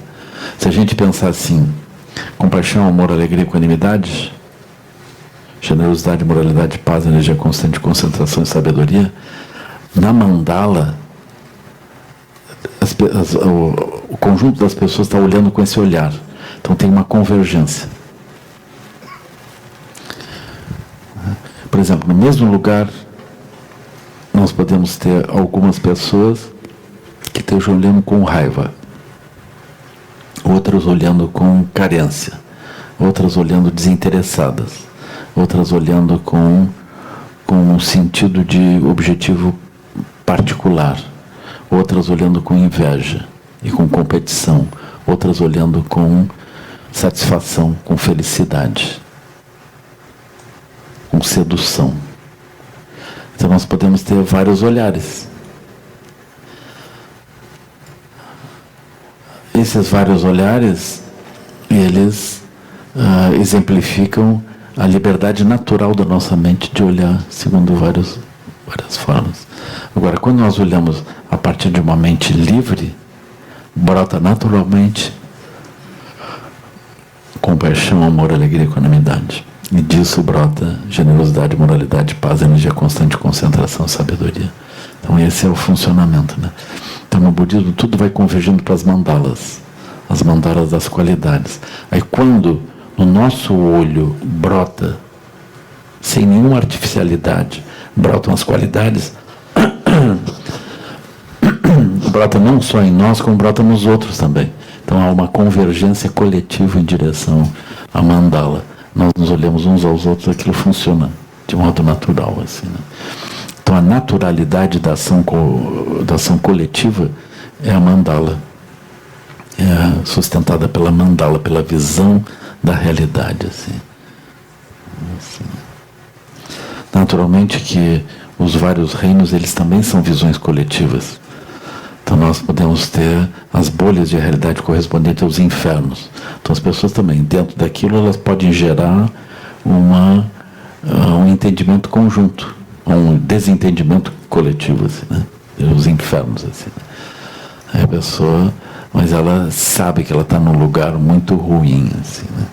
Esse tema das mandalas e do pensamento coletivo, ele é trabalhado, ele é um tema muito interessante, assim. Por exemplo, quando a gente está lidando com o filme esse, como é que chama? O Titanic, né? Eu não tenho ido ao cinema muito ultimamente, assim. Mas aí vocês veem o Titanic. O Titanic é isso, entende? É uma bolha de realidade propelida por um motor, aquilo vem vindo. O pessoal todo lá, assim, aquilo vai bater contra um iceberg, né? Se o filme for sério. Aí aquilo vai bater. Ah, obrigado.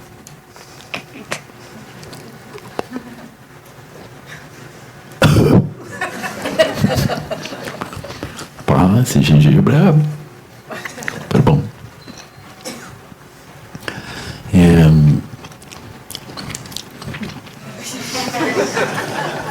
Aí vem o navio, né?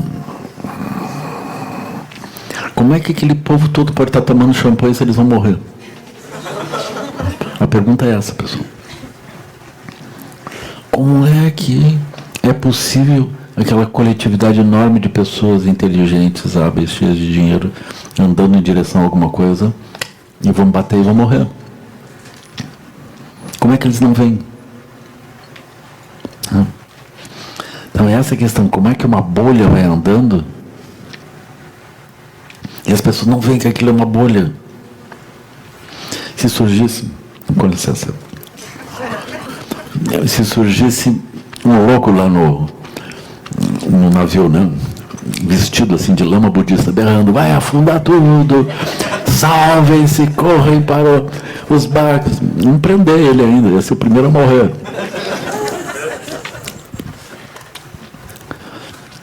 E aí vocês olham. Então a bolha de realidade é assim, a gente não consegue atravessar. Eventualmente alguns atravessam, né? Atravessam a bolha. mas eles atravessam, dão uma olhada, né? E vem, vai explodir tudo. Eles não se sentem capazes de mover, aquilo tem uma inércia, né? Que a inércia não tem uma capacidade de mover aquela inércia, não tem como. Isso é muito interessante. Teve um tempo que eu tinha mais disponibilidade, assim, né? Aí eu gostava de estudar coisas de história. E estudando, assim, a luta dos gregos e dos persas, né? As invasões persas à Grécia. Aí eu vi, quando eles já estavam perto das batalhas finais, os persas sabiam que iam perder. Eles ainda tinham 1 milhão de soldados lá. Sabe o que é isso? 1 milhão de soldados. O exército persa inicialmente tinha 3 milhões. Mas aí o Ciro retornou. Ele sentiu que a coisa não estava bem, ele retornou. Deixou 1 milhão. Os gregos, na batalha final, eram 200 mil. E os persas eram 1 milhão. E os persas sabiam que iam perder. Porque o exército persa era um exército de escravos. Ele não era um exército persa, era um exército de povos que foram sendo escravizados, eles montaram um exército. E os gregos estavam lutando pelas famílias, né? Tinha uma diferença, né? E aí vem essa pergunta, por que o exército persa, sabendo que ia perder, por que eles não escaparam? Por que eles não foram embora? Eles não foram embora. Eles foram tipo o Titanic, eles vão até bater no iceberg. Então tem uma inércia. As bolhas, mesmo que alguém veja aquilo, eles seguem, né? Eles seguem. Vão até o final. Mas como? Por que vão até o final? Eles vão até o final. Porque tem uma inércia, um movimento todo, né? Às vezes as pessoas também, elas estão doentes, ou estão adoecendo. Elas poderiam alterar a dieta, alterar a forma de viver, etc. Mas elas não conseguem. Elas não conseguem. Então elas vão indo e vão comendo linguiça, salsicha até o fim da vida. Ou fumando até o fim da vida. É assim, né? Aí... Deu. Mas a pessoa poderia mudar, mas ela não muda. Agora, para mudar, meditação. Onde não acontece nada. Porque a pessoa não muda de uma coisa para outra, mas a pessoa muda para a liberdade. Vocês entenderam? Meditação, prática da liberdade.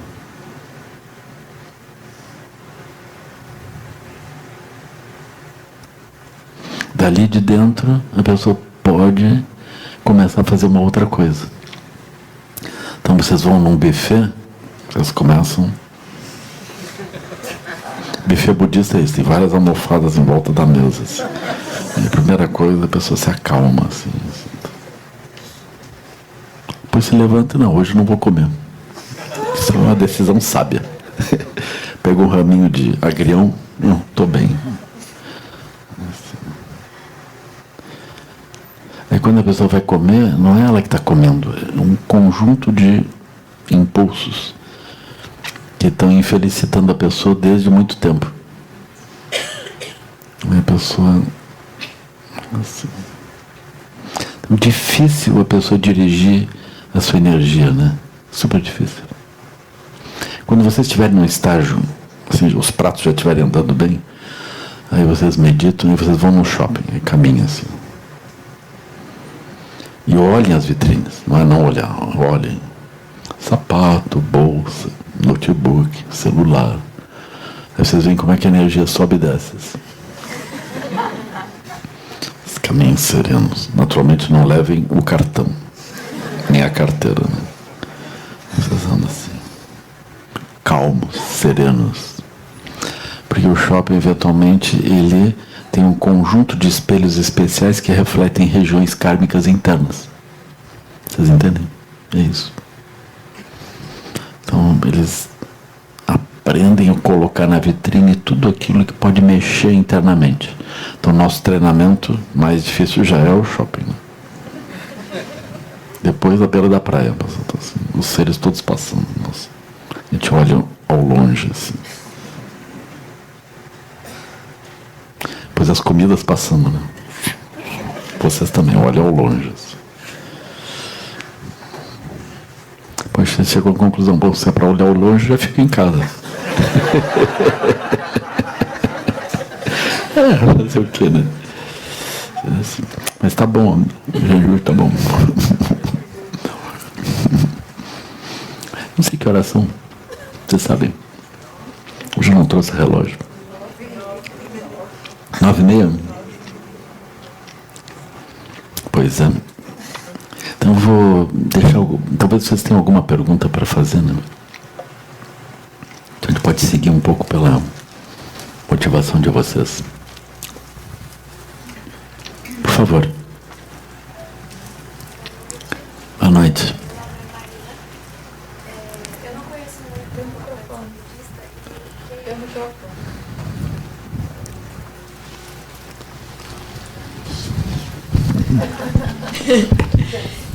Justo hoje que eu tô afônica.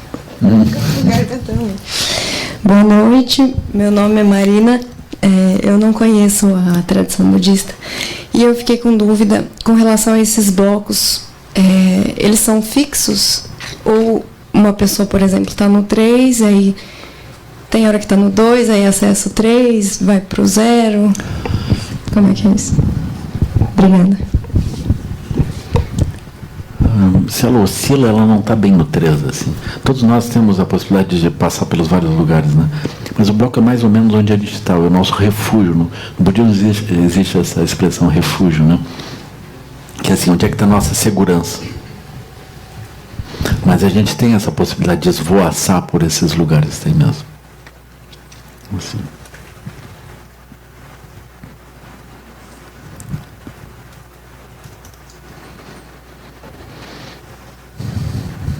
Você está afônica, esse gengibre é bom, ela tem mais ali, ó.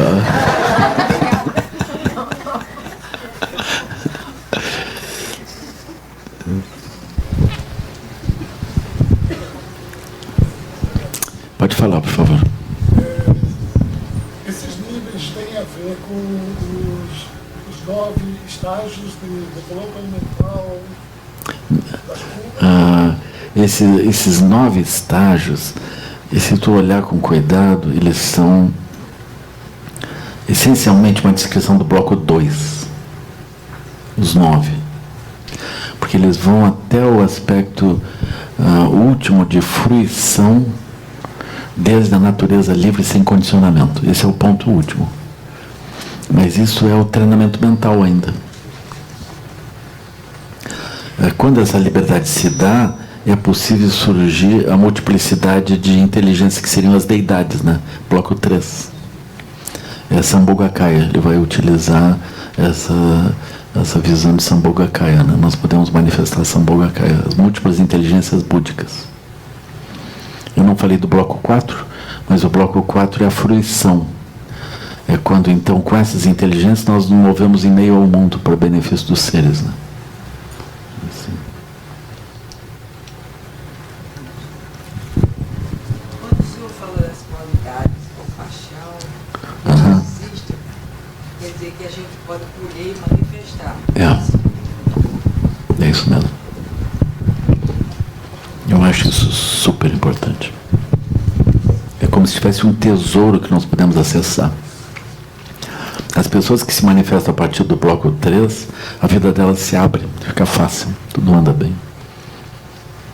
Porque como elas se movem produzindo benefício em todas as direções, não selecionam, elas operam com equanimidade em todas as direções, é como se elas semeassem tantas coisas boas que as coisas boas revertem sobre elas. Assim, mesmo a atividade econômica, né? Os praticantes sempre têm esse ponto. Mas e depois como é que ganha dinheiro? Como é que paga as contas? Como é que isso? O Buda, ele deu esse exemplo, né? Tá certo que o Buda não tinha muitas contas para pagar, vamos pensar assim, né? Mas o Buda, enfim, viveu um longo tempo em meio ao mundo. E ele não foi patrocinado nem pela Nike, nem por camiseta, por nada. Ele andou assim, livre, né? Como que é isso, né? Quando a gente fica pensando como é que eu vou pagar as contas, isso é como se fosse uma aflição do reino dos seres famintos.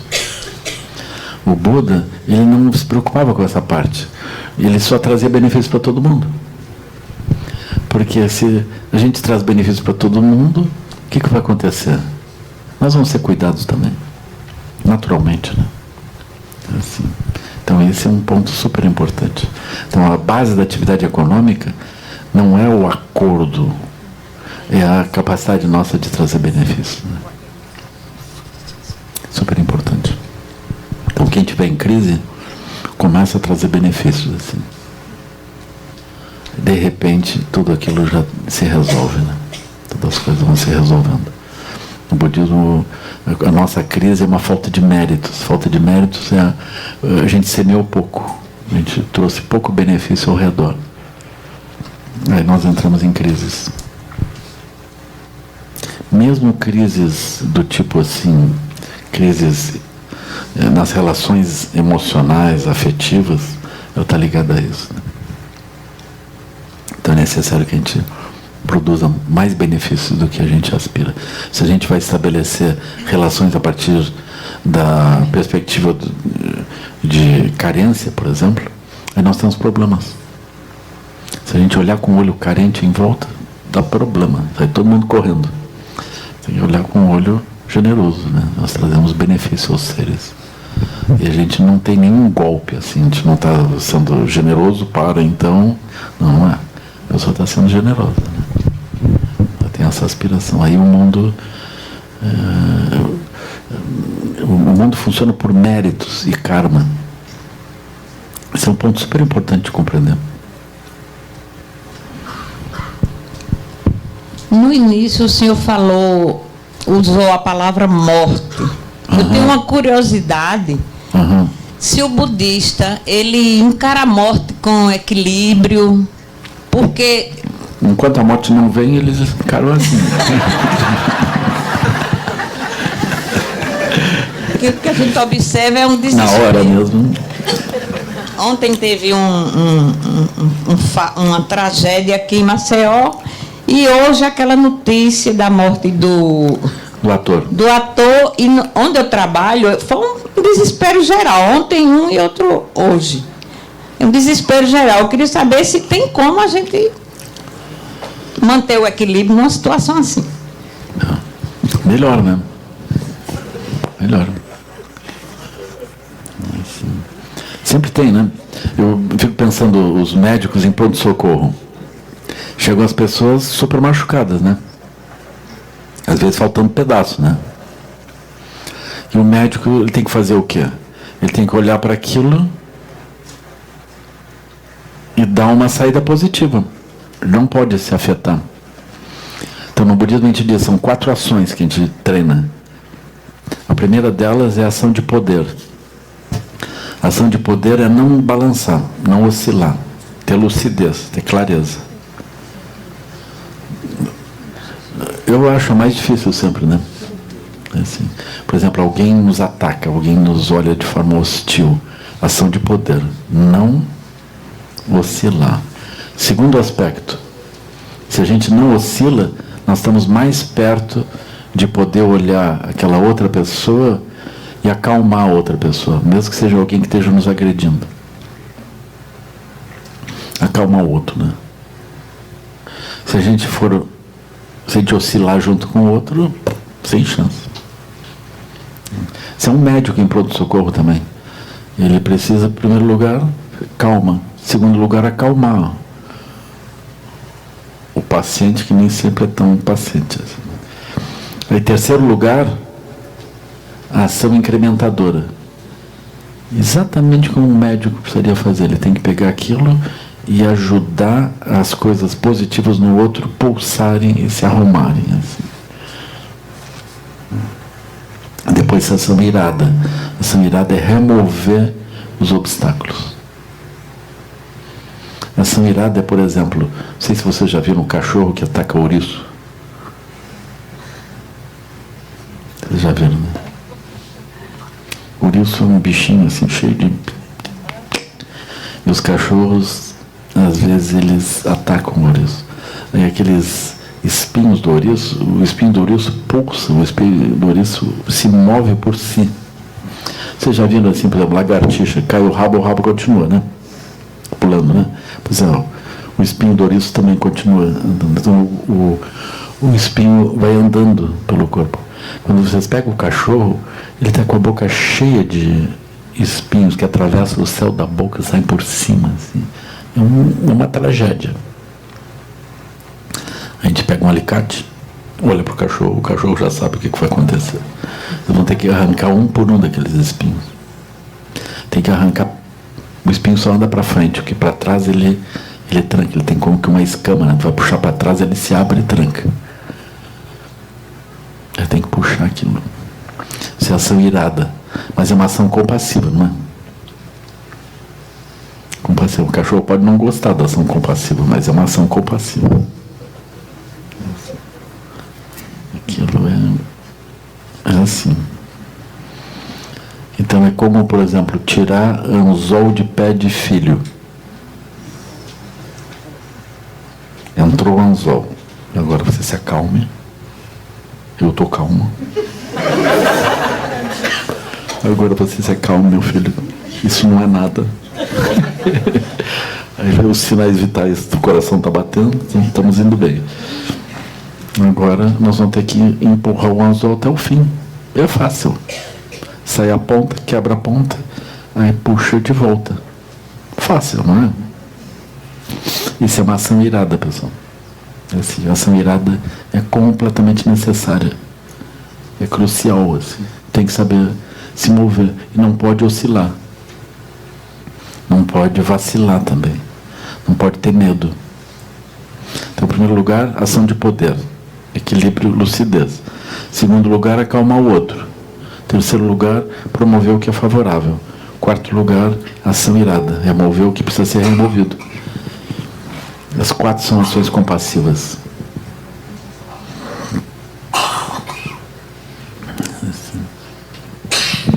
Lama,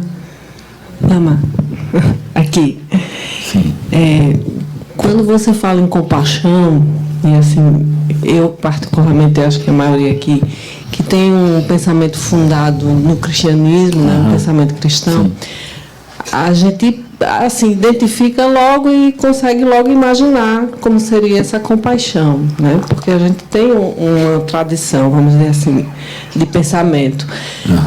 Aí uma dúvida me surgiu e eu queria, se possível, que você me esclarecesse. Eu acho que talvez a compaixão com o outro não seja tão difícil assim, né? Não seja tão difícil exercer ou fazer.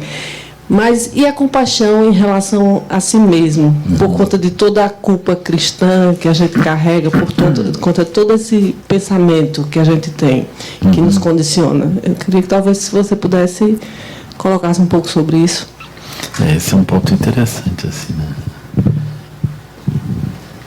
Na perspectiva budista, a gente pode olhar desse modo também, né? A pessoa olha para si mesma, qual é a chance que ela tem, né? Ops, não tem muita chance, né? Então ela vê dificuldades inevitáveis, assim, como a senhora estava falando, né? A morte virá. Então a pessoa pode olhar assim, que chance eu tenho nisso, né? No caso do budismo, a compaixão ela não é a pena, por exemplo, né? A compaixão é a compreensão de que o obstáculo existe, mas nós naturalmente podemos ultrapassá-lo.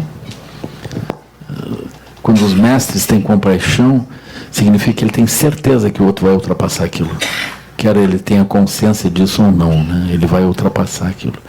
É uma certeza de que a nossa natureza primordial, ela não é afetada pelas dificuldades que a gente passa, né? Ela não é afetada.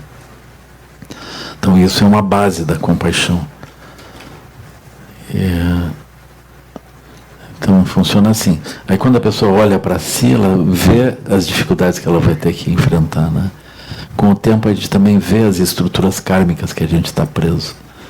A gente vai descobrindo assim armadilhas que a gente não consegue escapar, né? Às vezes a gente descobre assim, eu tenho sensibilidade para isso. Se acontece uma coisa dessa, eu passo mal. E tal coisa também. Se acontece aquilo, eu vou passar mal. Não tem como escapar daquilo. Como as circunstâncias assustadoras, elas terminam acontecendo, né? Porque as coisas sacodem daqui para lá, de lá para cá, daqui a pouco aquilo acontece, né? Então, isso é muito perturbador, a pessoa se dá conta que ela tem essa fragilidade e que aquilo mais dia menos dia vai acontecer. Assim. Então, a pessoa tem compaixão de si mesma. Quando ela tem compaixão de si mesma, ela também tem compaixão, a compaixão se amplia pelos outros.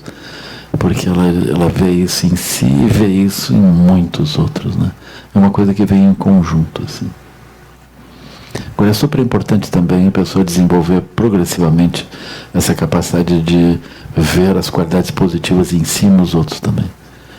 Porque, entre elas, a qualidade da natureza primordial em nós mesmos, que ultrapassa vida e morte, ultrapassa as nossas múltiplas identidades, as nossas artificialidades todas, as bolhas de realidade, ultrapassa tudo isso.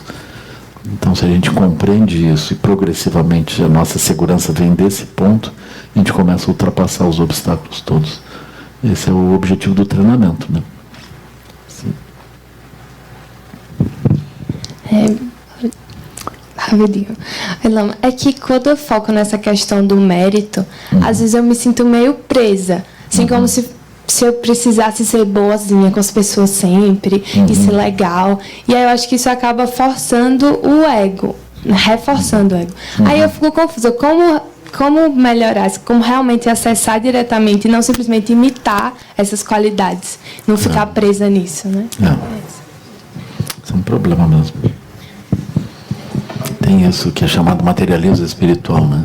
Então a pessoa formula de modo artificial essa visão, aquilo pode não resolver mesmo, né? Mas esse aspecto de mérito, a pessoa não precisa ser boazinha para o mérito.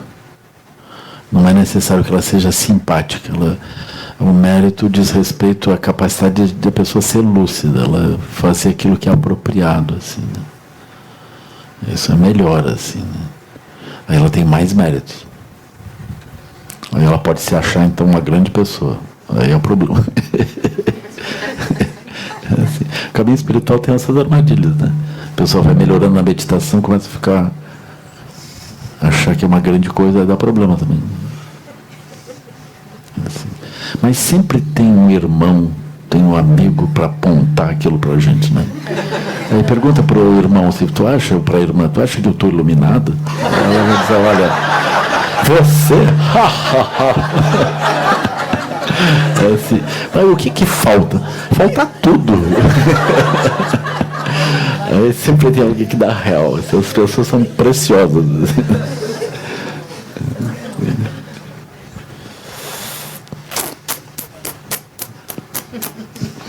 Mas eu acho que a gente vai se despedir. Pode ser? Tem uma pergunta aqui. Tá. Que você falou que uma ideia que é constante, assim, importante, é a ideia da segurança e do refúgio, né? Que está sempre presente. Mas eu estava lendo um livro, que eu queria entender como se faz isso, porque eu estava lendo um livro da Pema Chodron, Quando Tudo Se Desfaz, que ela fala justamente da importância do caos, na verdade, né? Que é que não, já seria o contrário da segurança e do refúgio. Que é quando você enfrenta um grande obstáculo. Ela conta, né, a história que quando ela conheceu o budismo, que foi quando ela estava na varanda da casa dela e de repente o marido dela chegou para ela e falou que queria se separar, que estava com outra pessoa. E ela pegou e estava com o objeto e jogou o objeto nele, sentiu muita raiva. E ela disse que a partir daí ela começou, que foi um momento de crise, né? Que quando tudo se desfaz mesmo, como se tivesse puxado o tapete dela e ela tivesse caído num buraco e aí despertou, né? E que foi num momento de crise, e aí ela fala da importância desse momento de você aprender a relaxar, que pra gente é meio que inconcebível, né? Como é que a gente tem ali os ensinamentos, né? De que vamos relaxar no momento de turbulência, né? Mas como aplicar isso na nossa vida é que que é complicado. Eu queria entender essa ideia de refúgio e de segurança que você fala, que é importante. Aqui é assim, por exemplo, ela talvez tivesse tido refúgio ou no marido, ou na situação que ela vivia, né? Aí quando o marido, o ex-marido, quando o marido deixou de ser marido e virou ex, naquele momento, né? Aí o refúgio dela afundou, né? Então, esse ponto, eu vejo a importância do caos, porque dentro do caos, tudo aquilo que não era refúgio, mas ela encontrou um refúgio dentro disso, porque ela terminou se equilibrando e gerando uma lucidez que transformou ela numa mestra, né? Ela até deveria escrever isso para o marido, o ex, e agradecer. Assim. Ele, na verdade, era uma deidade budista que fez aquilo só para purificar, entende? É isso. É assim que a gente olha o caos, né? Aquilo é uma coisa perfeita para produzir isso.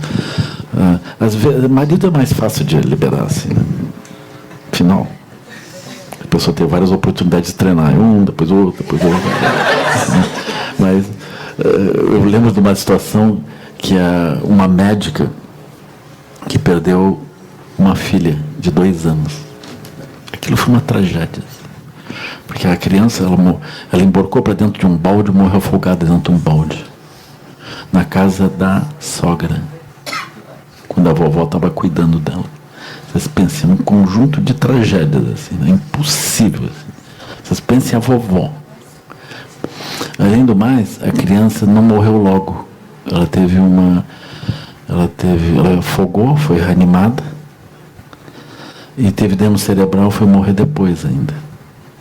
Então aquele sofrimento ele não se interrompeu fácil, ele foi indo até que aquilo se consumou, né? É muito triste. Aí como é que a mãe vai processar isso, né? Como é que a mãe vai processar esse tipo de coisa internamente, né? Ela terminou processando que essa criança veio para acordá-la, porque ela tinha uma vida totalmente comum. Aí ela acordou e ela se transformou num ser espiritual, que ela é hoje, em função dessa perda que teve desse filho, né? Eu acho comovente, né? Então ela agradece ao filho. E a Pema Chodron deve agradecer ao ex-marido, assim, mais ou menos. Mas aí a pessoa encontra o quê? Ela encontra uma região que está além dessas flutuações. Ela não está como no Titanic, a pessoa acreditando que o Titanic é imbatível, aquele que não tem problema. O Titanic é isso, entende? Nossos refúgios, olhem para o nosso refúgio na comparação com o Titanic. Pensa, a contazinha bancária, o carrinho, então coisa que não é nada. O Titanic é um mundo, né? Enfim, nunca tome champanhe dentro de um Titanic.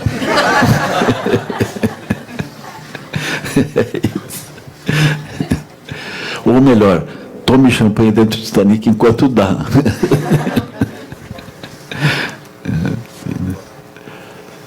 Mas pode falar. Você vai perguntar adicionalmente? Pode, não? Isso, essas são as melhores.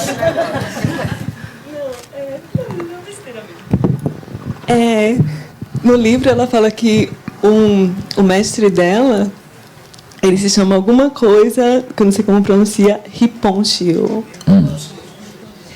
Rinpoche? E aí eu estava aqui vendo os livros, aí eu vi que tinha um livro que o autor terminava com esse mesmo nome, né? É uma família grande. Não, eu pensei... Não, que na verdade é um título. É um título. Ele é um mestre de uma qualidade ali, que é o nome de Rinpoche, que significa, enfim, precioso, né? Obrigada. Então, que os méritos desse encontro se expandam e toquem a todos. Que o Mestre Universal da Paz e da Compaixão, Sua Santidade o Dalai Lama, juntamente com todos os mestres e todas as tradições que veiculam essa mensagem, tenham longa vida. que todos estejam a salvo de gerar pensamentos negativos, o obstáculo mais destrutivo, que esses pensamentos nunca surjam em nossa mente e que todos os seres também estejam livres de pensamentos negativos. Ao longo de minhas muitas vidas e até este momento, todas as virtudes que tenho alcançado, inclusive os méritos gerados por esta prática e todas as que vier a conseguir, ofereço para o bem-estar dos seres sencientes. Possam a doença, guerra, fome e sofrimento diminuir para todos os seres, enquanto sua sabedoria e compaixão aumentam nesta e em vidas futuras. Possa eu claramente perceber todas as experiências como sendo tão insubstanciais quanto o tecido do sonho durante a noite, e imediatamente despertar para perceber a manifestação de sabedoria pura no surgir de cada fenômeno. Possa eu rapidamente alcançar a iluminação para trabalhar sem cessar pela liberação de todos os seres. Budas e Bodhisattvas em conjunto, seja qual for a sua motivação, sua ação benéfica e preces auspiciosas, seja qual for a sua onisciência, realizações e poderes benévolos, e seja qual for a sua imensa sabedoria, eu que igualmente venho para beneficiar os seres, rogo para que possa alcançar as mesmas qualidades. Nesse exato momento, possam nem mesmo os nomes doença, fome, guerra e sofrimento ser ouvidos pelas pessoas e nações da terra, mas possam sim sua conduta moral, mérito, riqueza e prosperidade crescer, e possam suprema bem-aventurança e bem-estar sempre surgir para elas.